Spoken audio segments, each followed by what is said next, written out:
Messieurs, bonjour. Midi à Dakar et partout au Sénégal, il est 12h GMT. Bienvenue dans le grand journal de la RFM. Au sommaire de cette édition, l'affaire des 2 détenus morts à la prison de Rebeuss. Les familles autorisées à inhumer les 2 victimes. La famille de Cheikh Ndiaye actuellement à la morgue en présence du ministre de la Justice. Nous apprenons qu'ils ont enlevé les corps tout à l'heure et le ministre ne s'est pas prononcé. Nous serons en direct avec notre reporter Pape Balagueye. Guy Marius Sagna et 4 personnes arrêtées ce matin lors d'une manifestation des travailleurs de PCCI devant le siège de la Sonatel. Matam sans électricité, presque toute la ville privée de courant en raison d'un problème technique au barrage de Manantali. Et puis recasement des commerçants de Sandaga. Le site du champ de course pourrait ne pas être prêt dans les délais. Notre dossier du jour sur le contentieux qui oppose la SDE et l'ONAS à la clé, 11 milliards de francs CFA. Les titres de l'actualité internationale. Avec vous, Binta Diallo, bonjour. Bonjour Souleymane. La RD Congo dépasse le cap des 2000 morts par Ebola. La fillette ougandaise dépistée positive a également rendu l'âme tout à l'heure. Obsèque nationale pour Didier Arafat, un hommage de très grande envergure à la dimension de l'homme, selon Philippe Kla, journaliste culturel ivoirien que vous entendrez. À tout à l'heure, Binta Diallo, pour le développement de tous ces titres. Pour les titres du journal des sports que vous nous présenterez tout à l'heure, Youssouf Bodian, bonjour. Bonjour Souleymane. Le basketball masculin avec les Lions qui sont prêts pour la Coupe du Monde qui démarre demain en Chine. À 48 heures du match contre la Lituanie, l'équipe est motivée selon son sélectionneur Moustapha Gaye que vous entendrez. Et puis transfert de Neymar au Barça. Le club catalan se dit incapable de répondre aux conditions posées par le PSG. Les négociations devraient se poursuivre jusqu'à lundi, jour de clôture du mercato en France. Rendez-vous dans quelques instants également pour le détail de ce menu et puis à suivre la revue de la presse qui portera la signature de Mohamed Ali Mouba. Cheikh Ndiaye et Babacar Mané peuvent désormais reposer en paix après l'autopsie pratiquée sur les corps des 2 détenus qui a conclu cette autopsie hier à une mort par électrocution. Les familles ont reçu ce matin le certificat de genre de mort aux fins de récupérer les corps en vue de leur inhumation. D'ailleurs, les familles viennent de récupérer les corps. Nous y reviendrons dans un instant avec notre reporter Pape Balagueye. Mais avant cela, ce matin, à la prison de Rebeuss, nous avons rencontré la famille de Cheikh Ndiaye, l'une des victimes, à la sortie de son rendez-vous avec les responsables de la maison d'arrêt et de correction. Le porte-parole Mor Ndiaye veut toute la lumière sur cette affaire. Le voici au micro de Pape Balagueye. On nous a convoqués à 8h30 pour venir chercher le certificat de genre de mort. À 8h30 déjà, on était là pour prendre donc ce document. Nous l'avons reçu et présentement, nous nous rendons au niveau de la morgue de l'hôpital Aristide Le Dantec. On attend d'inhumer le corps de Cheikh Ndiaye pour voir la suite à apporter. Je suis le porte-parole de la famille, mais tout va se décider entre nous, en famille. Mais je puis vous dire que nous sommes déterminés à aller jusqu'au bout pour que la lumière jaillisse dans cette affaire. C'est aux autorités de nous aider à le faire. En tout cas, c'est ce qu'on attend d'elles. Si ces autorités le font, c'est bien, tant mieux. Si elles ne le font pas, bon, nous allons constater. Mais c'est à elles que revient ce rôle. Et nous restons déterminés à ce qu'il en soit ainsi. Justement, nous apprenons que les familles de Babacar Mané et Cheikh Ndiaye ont reçu tout à l'heure les corps des 2 détenus décédés à la prison de Rebeuss. C'était en présence du garde des Sceaux, ministre de la Justice. Vous êtes en direct avec nous, Pape Balagueye. Bonjour, Souleymane. Alors, comme je disais, les familles ont reçu les corps tout à l'heure. Quels sont les autres détails ?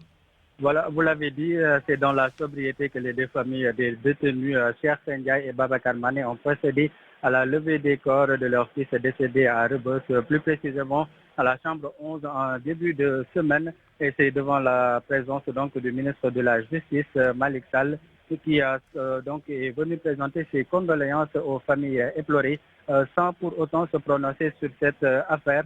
Et selon donc des informations, il fera le déplacement auprès de la famille pour les rencontrer. Et rappelons que donc la famille donc de Cheikh Ndiaye, aux premières heures, avait décidé donc de porter plainte pour que lumière soit faite. Mais en attendant donc la rencontre entre le ministre de la Justice et la famille, peut-être que donc la décision finale va donc être prise. ironie du sort, Souleymane, c'est ce matin que le détenu Cheikh Ndiaye devait comparaître selon ses proches et malheureusement il est décédé en détention et donc selon le père de Babacar Mané, il sera inhumé à Thiaroye et à Cheikh Ndiaye au cimetière de Yoff et le deuil aura lieu à Tivaouane Peulh et c'est tout ce que l'on peut retenir pour le moment à Souleymane en attendant d'y revenir plus amplement. C'était Papa Balagueye depuis l'hôpital Aristide Le Dantec pour la RFM. Merci Papa Balagueye pour clore ce chapitre. Notez la visite que le garde des Sceaux, ministre de la Justice, effectue également à la MAC de Rebeuss cet après-midi. Maître Malick Sall est attendu à la prison des 100 mètres à 15h30 et puis ce communiqué de l'Observatoire national des lieux de privation de liberté suite au décès en détention de Cheikh Ndiaye et Babacar Mané. L'ONLPL s'est autosaisie. Ainsi, Madame Josette Marceline Lopez Ndiaye, observateur national des lieux de privation de liberté, a dépêché les 29 et 30 août sur les lieux à Rebeuss une équipe d'observateurs délégués permanents. Cette équipe composée d'un commissaire divisionnaire de police à la retraite, d'un inspecteur d'administration pénitentiaire à la retraite, d'un colonel de gendarmerie à la retraite et d'un expert en droit de l'homme avait pour mission de constater et ouvrir une enquête sur les faits allégués. Au terme de cette mission, un rapport sera dressé et envoyé aux autorités compétentes, nous dit ce communiqué. RFM, fréquence de modulation 94.0, la radio en puissance. RFM midi. Rendons-nous maintenant à Matam où presque toute la ville est privée d'électricité. On nous dit que c'est en raison d'un problème technique survenu au barrage de Manantali sur le fleuve Sénégal. Plus de détails avec notre correspondant Ali Bandelnian. Au moment où le trafic routier est sérieusement perturbé du fait des fortes pluies qui s'abattent sur la région, c'est la fourniture d'électricité qui est interrompue. Depuis très tôt ce matin, il n'y a plus de courant dans toute la région de Matam, de Sémé à Kanel ou Rossogui, tout comme les villes de Matam et Ranérou. Au-delà des perturbations dont les populations semblent s'adapter à chaque fois qu'une grosse pluie arrive, aujourd'hui c'est une coupure générale. Une interruption qui dure depuis plusieurs heures et qui commence à faire ses effets, avec l'arrêt de nombreux forages qui ne fonctionnent plus. Dans la ville de Matam et de Ourossogui, c'est le bruit et le grondement des groupes électrogènes qui tympanisent. Selon des sources du côté de la Sénélec, ce sont les conséquences des fortes pluies qui auraient endommagé les installations de Manantali. Et malgré toutes nos tentatives, certaines autorités de la Sénélec jointes au téléphone ne veulent pas se prononcer sur la question. Parce que tout simplement, nous disent-elles, l'électricité fournie aux populations de Matam n'est plus gérée directement par la Sénélec, mais par une autre société dénommée SEMAF, une société injoignable. Matam, Ali Bandelnian, RFM. Justement, à propos des pluies, avec 87 mm d'eau reçue cette nuit, Bambey vit une situation très inconfortable. Les populations de DVF qui n'ont jamais bénéficié de système d'assainissement sont sous les eaux. Babacar Diouf. Le décor est unique. Des flaques d'eau qui s'étendent à perte de vue, des populations qui font des détours pour se rejoindre leur lieu de fréquentation, une situation beaucoup plus ressentie par les habitants du quartier DVF. Birandiaï parle à leur nom. Il nous manque un assainissement. Bambey, on a investi des millions pour lutter contre les inondations. Mais nous, au niveau de DV Ouest, Diamaguène DV Ouest, nous n'avons pas bénéficié de cet assainissement. Même ceux qui ont bénéficié du système d'évacuation des eaux pluviales ne sont pas épargnés. Dieu nous donne une solution parce que ça fait presque plus de 10 ans chaque année ñu leer tane nañu am na ñu gën a metti parce que suñu ginnaaw tey boo demoon seen biir néeg sax dafa am ndox. Le préfet de Bambey, conscient du danger, a déjà pris les mesures mortalatines. Les pluies commencent à revenir, donc les flaques d'eau commencent à être importantes. C'est pourquoi nous avons décidé de mettre en branle le dispositif de pompage pour réduire ce volume d'eau, pour que, en tout cas, si on a une nouvelle pluie, que cela ne puisse pas, en tout cas, engendrer des situations difficiles dans la commune. En tous les cas, d'autres précipitations plongeraient Bambey dans une situation d'inondation. Bambey, RFM, Babacar Diouf. Il pleut sur Dakar et il est midi et 10 minutes. Allons maintenant au champ de course. Site de recasement des commerçants de Sandaga au lendemain de l'annonce de la prolongation du délai accordé aux commerçants de Sandaga pour libérer les lieux en vue de la démolition et de la réhabilitation du site. Les ouvriers sont à pied d'œuvre pour terminer le travail. Seulement, le chef du projet précise qu'avec l'hivernage, la date fixée pour le déménagement sera difficile à respecter. Reportage Salimata Ao. Au champ de course, les ouvriers sont à pied d'œuvre pour la construction des cantines devant accueillir les marchands ambulants de Sandaga.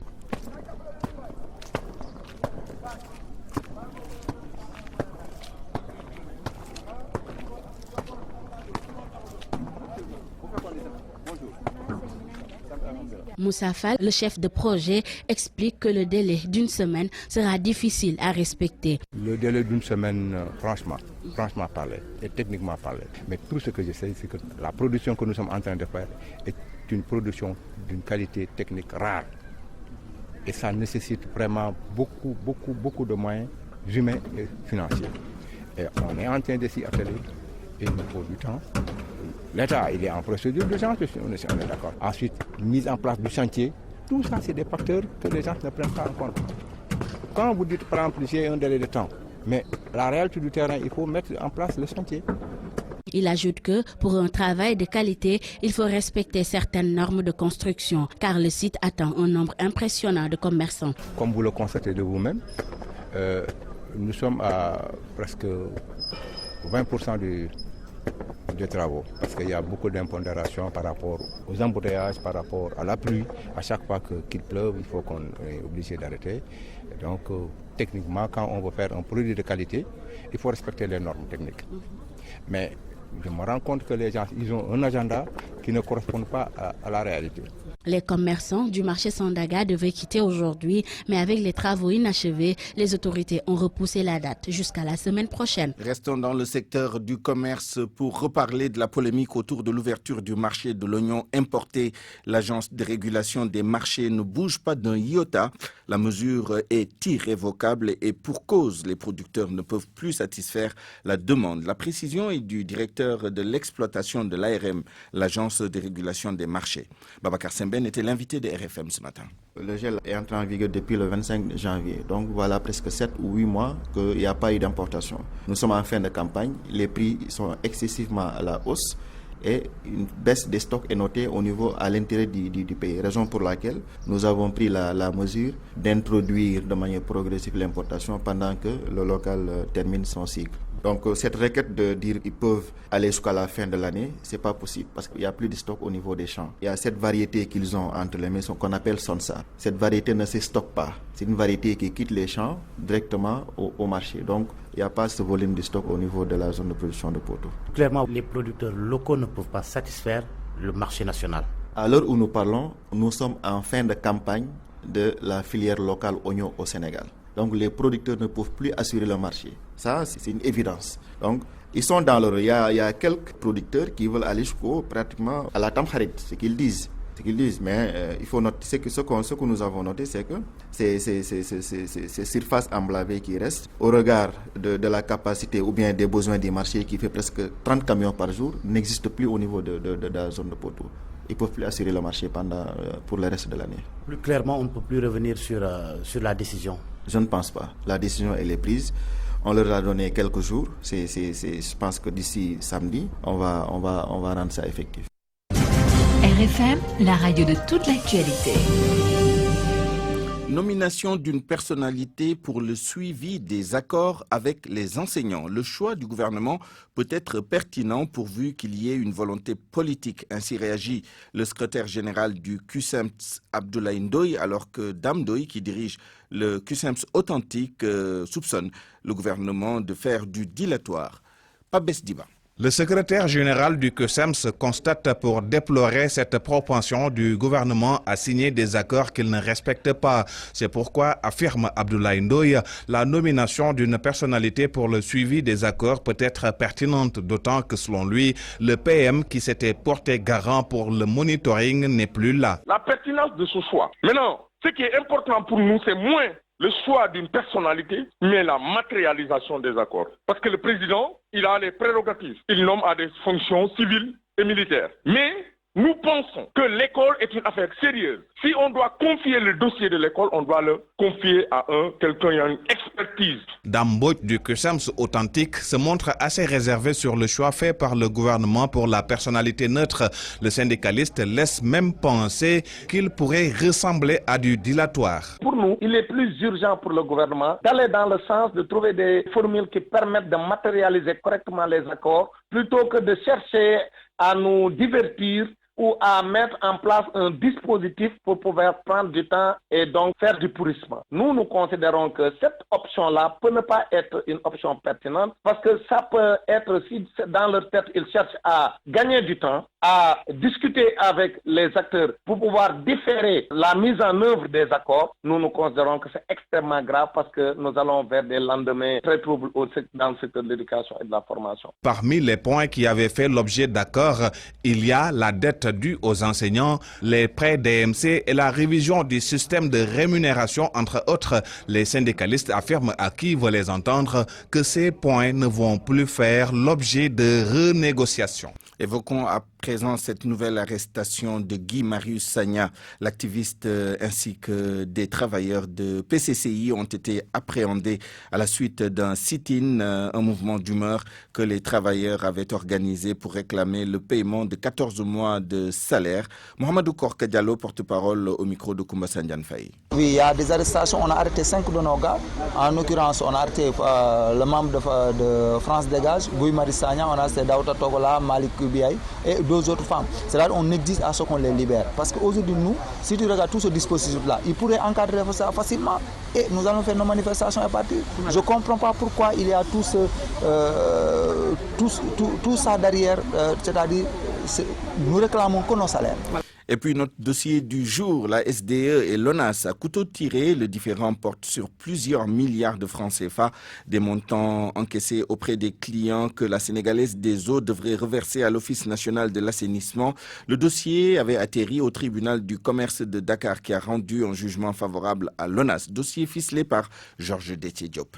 L'affaire est toujours pendante. La SDE entend faire appel du jugement rendu par le tribunal de commerce de Dakar. L'ONAS exige le reversement des sommes encaissées conformément au contrat d'affermage et au protocole signé avec la Sénégalaise des eaux. Selon Lassana Gagny Sakho, le contentieux porte sur une dizaine de milliards. Nous réclamons ce que la SDE dit nous devoir. 11 128 993 619. Je n'ai rien inventé. C'est la SDE qui a écrit nous devoir. Au 31 décembre 2018, 11 128 993 619. Alors que le 31 décembre 2017, la SDE disait que l'ONAS lui devait 247 000. Il y a un gros problème que je ne comprends pas. C'est aussi simple que ça.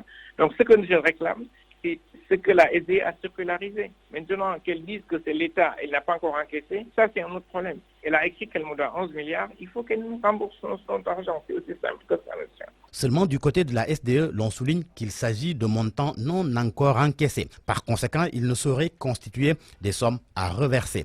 Abdoul Bal est le directeur général de la SDE. Ces 11 milliards, 128 millions sont ainsi composés.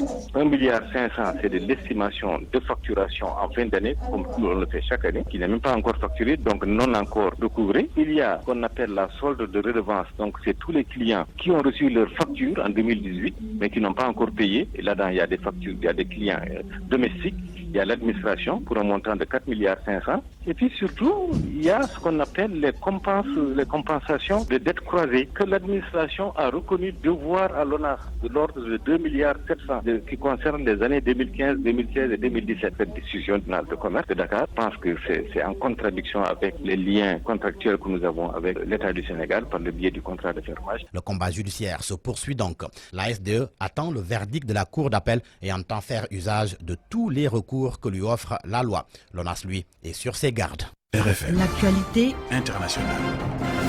Rebonjour Binta Diallo. Rebonjour Souleymane. La République démocratique du Congo a franchi le cap des 2000 morts par Ebola. 2000 morts, 3000 cas recensés en République démocratique du Congo et la fillette ougandaise de 9 ans, dépistée positive, a également rendu l'âme tout à l'heure. Le point avec Djouma Djoufa. La petite Congolaise de 9 ans décède finalement ce matin en Ouganda. Elle était en provenance de la RD Congo. Elle a été contrôlée positive au virus Ebola ce jeudi. En juin dernier, 3 membres d'une même famille étaient morts après avoir contracté le virus en RD Congo. Depuis le début de l'épidémie, le cumul des cas est de 3004, dont 2899 confirmés avec 2006 décès. La fièvre hémorragique Ebola, hautement contagieuse, provoque la mort entre 25 et 90% des malades. Selon l'OMS, il n'existe ni traitement ni vaccin commercialisé, mais plusieurs pistes sont à l'essai. L'épidémie en cours est la deuxième plus importante dans l'histoire de la maladie à virus Ebola, après celle de 2013-2014 qui a causé près de 11 000 morts en Afrique de l'Ouest, Guinée, Libéria, Sierra Leone. Le secrétaire général des Nations Unies arrive ce samedi en RD Congo pour soutenir la riposte contre Ebola. Il va se rendre à Goma puis à Beni qui sont d'importants foyers de l'épidémie Ebola. La Côte d'Ivoire se prépare à dire adieu à Didier Arafat. Des obsèques nationales pour la star du coupé décalé et qui démarre aujourd'hui. Toute la Côte d'Ivoire rend un dernier hommage à Didier Arafat, un hommage mérité au vu de la stature du disparu. Les propos sont de Philippe Cla, journaliste culturel ivoirien, au micro de RFI. Didier Arafat est avant tout un artiste de renommée internationale. Didier Arafat a connu des collaborations avec plusieurs artistes internationaux et ces mêmes artistes internationaux qui viennent lui rendre hommage. Je pense que cela va servir d'exemple, surtout à nos autorités, de mieux considérer les artistes, donner de tels honneurs à Didier Arafat qui était plus ou moins blâmé par beaucoup de gens, considéré comme un gueulard, quelqu'un qui ne respectait pas un bad boy, et qu'aujourd'hui toute la nation entière, le président de la République décide de prendre l'organisation en charge et que le président même face à l'annonce de son décès fasse un message que tous les ministres, les présidents d'institutions, le premier ministre, la première dame, tout le monde suit avec des messages de compassion et que tout le monde se déporte à la résidence d'Arafat pour présenter les condoléances. On comprend que Arafat fut un grand artiste et restera un grand artiste. Des funérailles musicales organisées au stade Félix Houphouët-Boigny à Abidjan entre concerts de grands noms de la musique africaine et discours. 100 000 personnes sont attendues selon le président du comité d'organisation. Les forces de sécurité en alerte dans toute la capitale ivoirienne.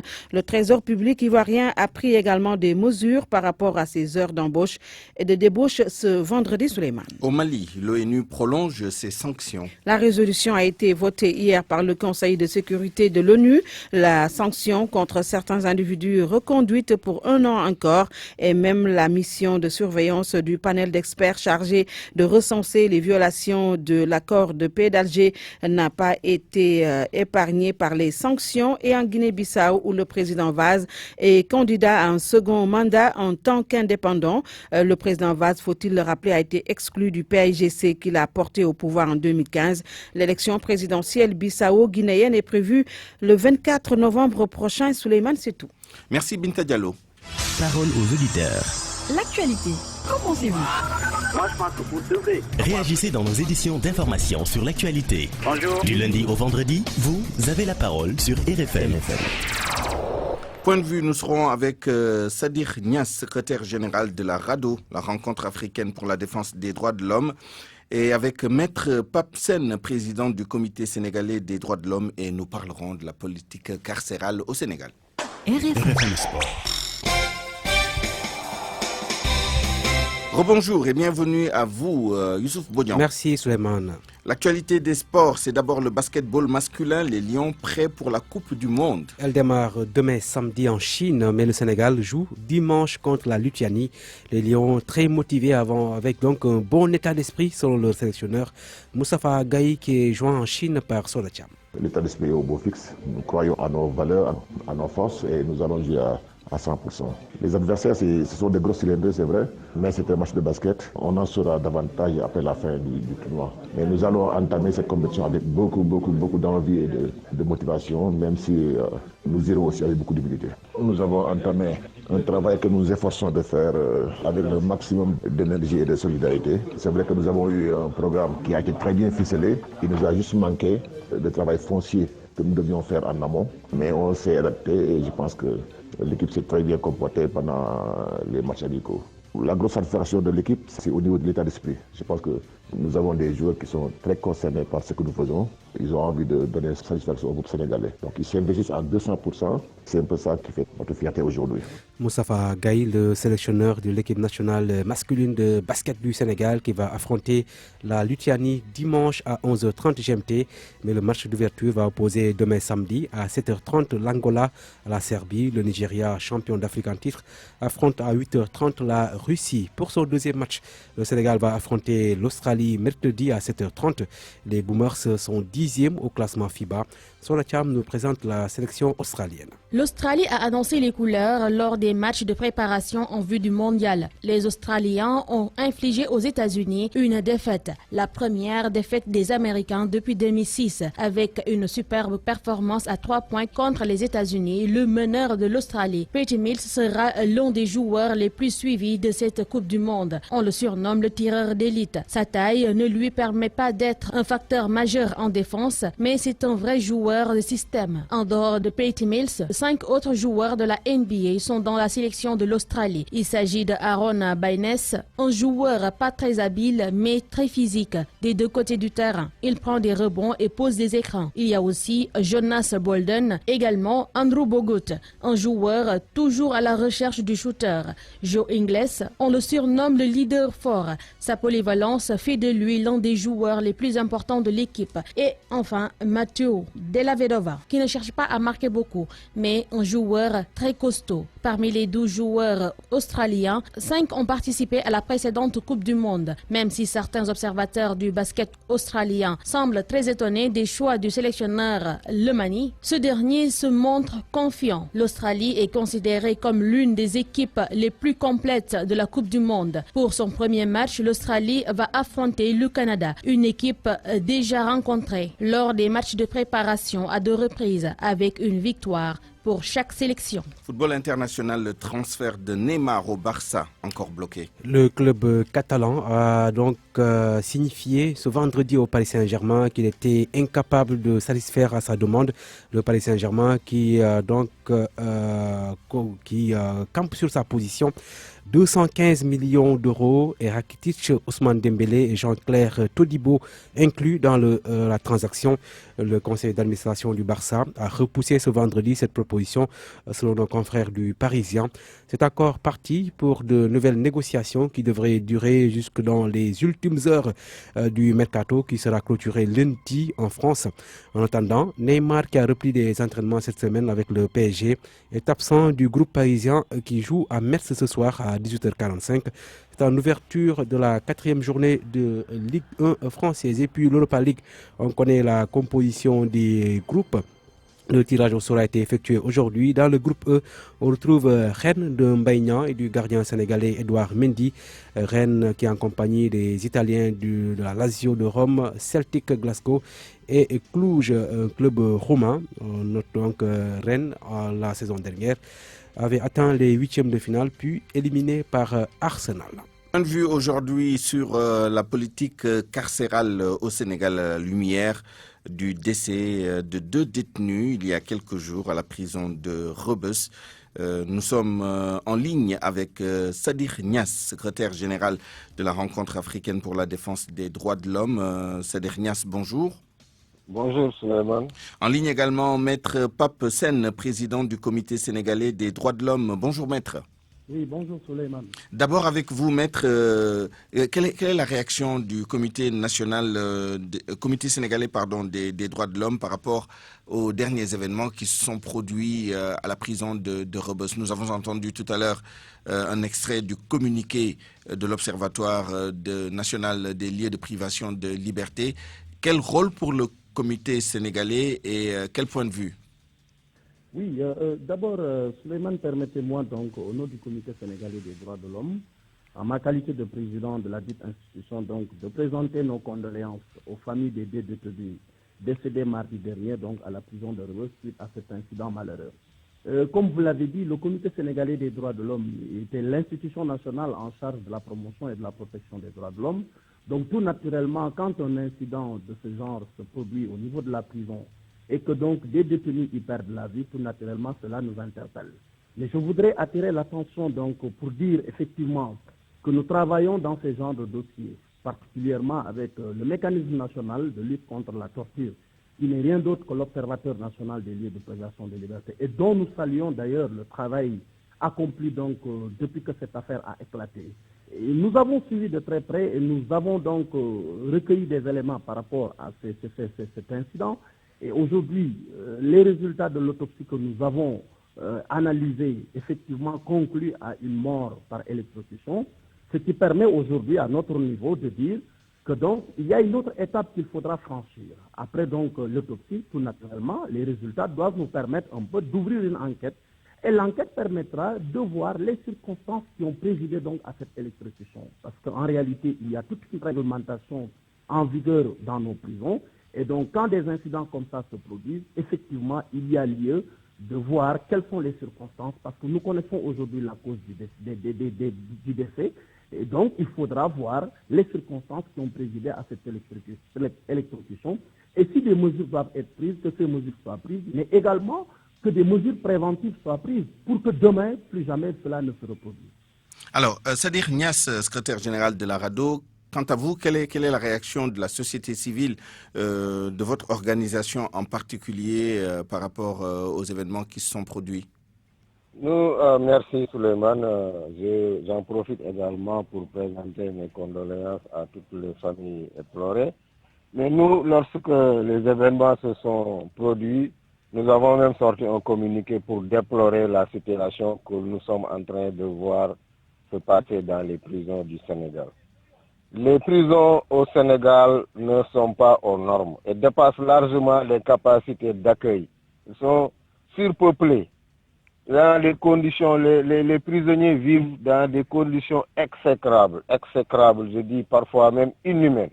La MAC de Rebeuss, 500 places théoriquement et plus de 2500 pensionnaires actuellement, 5 fois la capacité théorique. La densité carcérale au Sénégal peut aller jusqu'à 280 et quelques, ce qui est inimaginable, de mettre près de 300 fois la capacité effectivement qui était prévue. Il y a également cet événement, mais il y a eu aussi des précédents. Il y avait la mutinerie en 2016. Il avait entraîné la mort d'une personne et de 40 blessés. Donc, il faudrait aller dans l'urgence. Je pense que ça également, ça doit faire l'objet de fast track, qu'il faut décongestionner les prisons et améliorer les conditions de détention. Il y a des projets qui ont été, depuis leur annoncé, on ne voit pas encore la suite. Il faut également revoir le régime vraiment répressif du code pénal et des codes en tout cas du procédure pénale. Toutes ces réformes-là, il faut aller dans ce sens pour limiter les longues détentions, pour limiter le nombre de cas qu'on envoie en prison et également construire de nouvelles prisons pour désengorger celles qui sont encore vraiment surpeuplées aujourd'hui. Sadir Niass, est-ce que la question des droits humains dans les lieux de privation de liberté est une question qui mobilise vos organisations? Quelles sont les actions concrètes que vous faites pour vous assurer que les droits humains sont respectés dans ces lieux de privation, évidemment dans la limite des autres contraintes réglementaires, notamment dans ces lieux de privation? Effectivement, vous l'avez dit, à la limite des contraintes, parce que nous, c'est une question qui nous mobilise.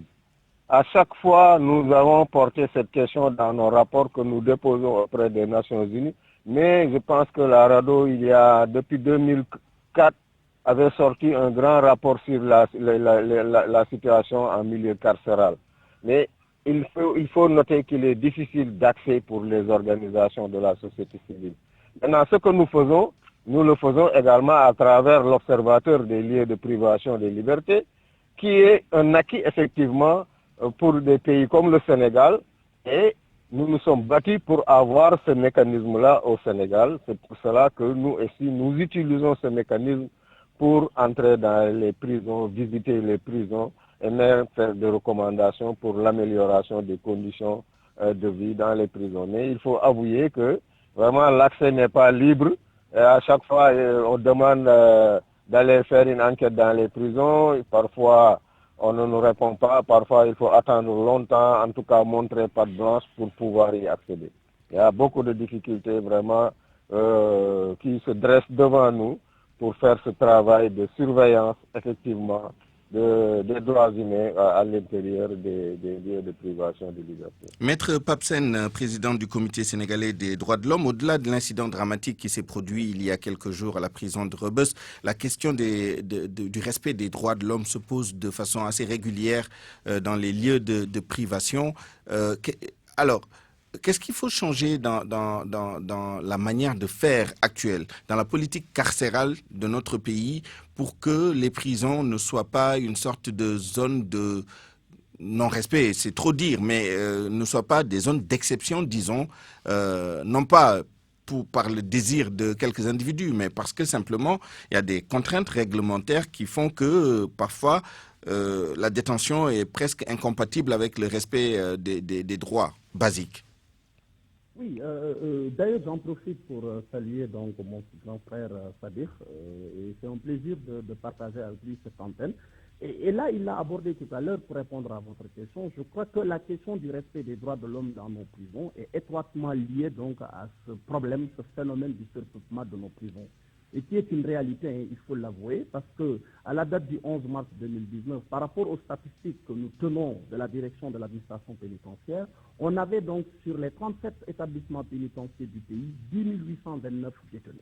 Et en moyenne, si vous voyez, donc ça fait 292 en moyenne, avec maintenant la précision qu'il y a un déséquilibre dans la répartition, parce que si vous prenez une prison comme la maison d'arrêt et de correction de Rebeuss, ça dépasse largement la moyenne par rapport donc à cette population carcérale.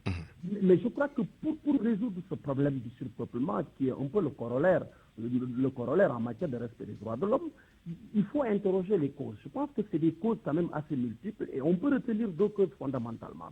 La première cause, nous l'avons évoquée toujours, c'est la question donc des infrastructures pénitentiaires, parce que vous savez, nos infrastructures pénitentiaires pour la plupart remontent aux indépendances, et donc elles sont dans des situations de vétusté, mais également la question de la capacité d'accueil de ces infrastructures pose aujourd'hui problème.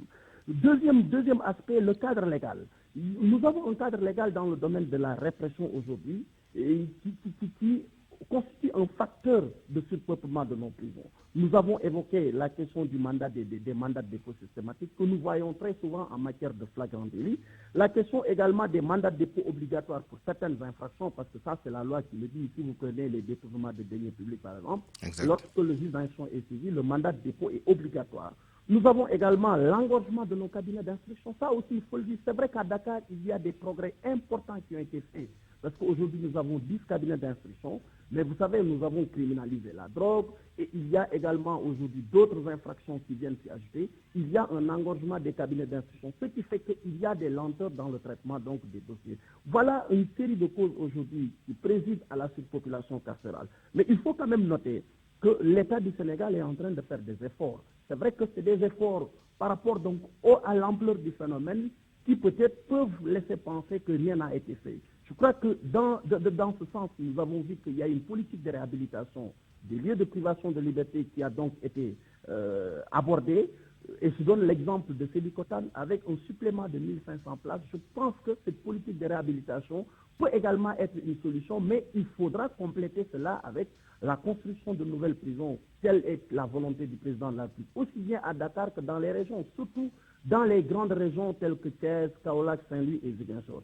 Mais également, Abdoulaye, il faut également que les réformes législatives et réglementaires qui sont déjà entreprises par le gouvernement, que ces réformes se poursuivent et soient renforcées. Nous avons vu que la carte judiciaire a été modifiée, on n'a plus de cours d'assises, on a des chambres criminelles, c'est quelque chose de bien.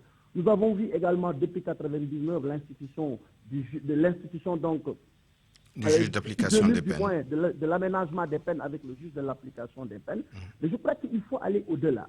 Aujourd'hui, par exemple, la question, le débat sur l'institution du juge des libertés est remis sur la table. Et je crois que l'institution d'un juge des libertés pourrait permettre non seulement de limiter les mandats de dépôt systématique, mais un peu de diluer les pouvoirs exorbitants du procureur de la République, surtout à la phase donc des poursuites.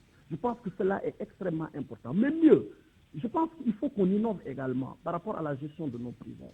Je pense qu'il faut développer un système de partenariat public-privé. Aujourd'hui, pourquoi ne pas aller vers une gestion partenariat public-privé, impliquer le privé pour la gestion de nos prisons, parce qu'il faut le dire... Un peu sur le modèle des États-Unis où on a carrément des prisons privées. Tout à fait, tout à fait. Avec les travers que nous avons également remarqués. Mais bon, voilà, ça peut être une piste de solution. Il faut toujours expérimenter cela, impliquer le privé dans la gestion de nos prisons. Je pense que cela, parce qu'il faut le dire, hein, on parle très souvent de la construction de nouvelles prisons, mais je crois que ce n'est pas la seule solution. C'est une série de solutions, une combinaison de solutions qui peuvent aujourd'hui nous permettre de venir à bout de ce phénomène qui est un phénomène très complexe, le phénomène du surpeuplement, et qui interpelle tout le monde. C'est vrai, l'État au premier plan, mais la société civile, comme Sabir Nias et autres, notre institution nationale, les partenaires techniques et financiers, mais la population également. Parce que la prison également est l'affaire de la société. Je crois qu'aujourd'hui, voilà ce qu'il faudra envisager pour pouvoir venir à bout de ce phénomène, qui est un phénomène quand même extrêmement complexe, il faut le dire, le surpeuplement des prisons. Merci. Et comme vous l'avez dit, quand il y a surpeuplement des prisons, il est évident que quelque part, la question des droits de l'homme est interpellée. Merci, nous sommes...